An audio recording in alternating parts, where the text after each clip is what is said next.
What's up, Slackers? I'm Ozzy, and welcome to 99 Bits. This is a new show on Slack and Slash where we will challenge ourselves if we want to buy anything but a video game for under $1. Every episode, we're going to buy a game for under $1, sales count 2, and we're going to tell you what they're really worth. The first game we'll feature on this show is Postal, which I purchased on Steam for 49 cents. Considering Postal was released in September 1997 in America, 5 months before the first Grand Theft Auto made its way to the US, Postal is iconic in the video game world because it's sort of the original poster child for extreme and often hilarious hyperviolence. Now, I loved Postal growing up. Let's not worry about how once upon a time I was a young child who enjoyed shooting ones and zeros at other ones and zeros. I still enjoy that today. The issues around the kind of video game violence present in Postal is something that can be debated about for hours, but that's not why we're here. Nowadays, people may claim Postal falls just a little short. This game has staples of 90s design all over it. Weird level design, stupid enemy AI. Here's one for your mother! And God, the sound design. As soon as I boot the game, my eyes and ears hate me. The title screen is a straight assault on the senses.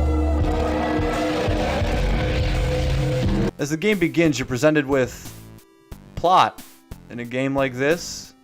Yeah, okay, sure, why not? I guess it'll be good. Postal follows a man with schizophrenia who has been evicted from his home and believes the Air Force has released poison gas in his town that only he is unaffected by. So for some reason that means you need to go on a killing spree. You don't get that information from the beginning of the game though. Instead, cryptic messages in the beginning of each level about stuff like how the Earth is not only hungry but thirsty as fuck exist to show how insane the Postal dude really is, but they don't do much to help us understand why he's actually doing anything he's doing. The first level isn't inherently bad in its design, but again, just listen to this.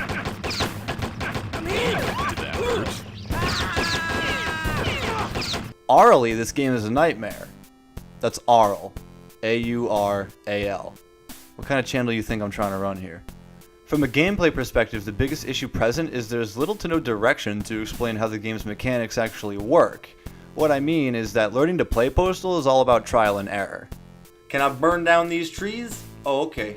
Do these barrels blow up? Oh, okay, yeah, they do. Postal is a game you have to learn just by playing it, which is where both its difficulty and often frustrating experience will spawn from. Alright, so let's get back to the game. You click the button, you make bullets come out of your stick hand, and you progress through the level. So let me try some of these keys here on this keyboard. Right. You can move, you can shoot, you can switch weapons, and let's, I regret nothing. Did I just kill myself? Man, no wonder this game was subject to criticism. Sure, this feature was added as a joke, and the first time... Alright, I'll admit, the first handful of times it's pretty funny, but years later, I'm not really sure how I feel about this kind of thing being in a game.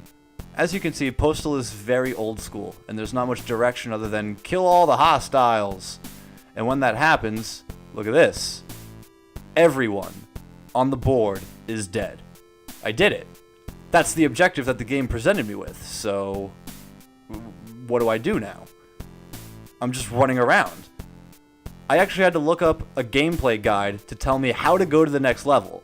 You want to know how to do that? You just gotta hit F1. Why do I have to do it? I don't understand why a player has to engage the next level. It's not that hard to type out a block of code that takes me to the next level. A lot of games do that, where you complete the objective in...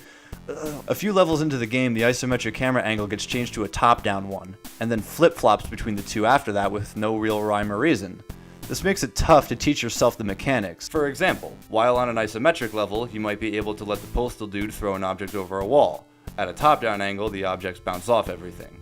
On top of that, some of the stuff in Postal flat out just doesn't make sense. For example, the enemies are sometimes a little better at killing each other than the Postal dude is. Is everybody going Postal in this game, or is it just me? When you get right down to it, the various gameplay issues present in Postal aren't a deal breaker if you yourself can get past them. The game has its highs and lows, but I think most people would agree that most of what's bad about Postal goes out the window when you reach the parade level. Holy shit, this is a game changer. This level is when every player should suddenly understand Postal at its best. The most ridiculous, over-the-top simulation of extreme hyperviolence.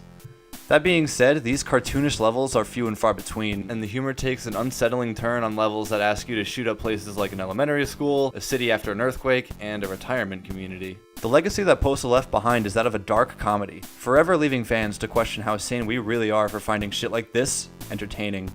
So let's get to why we came here.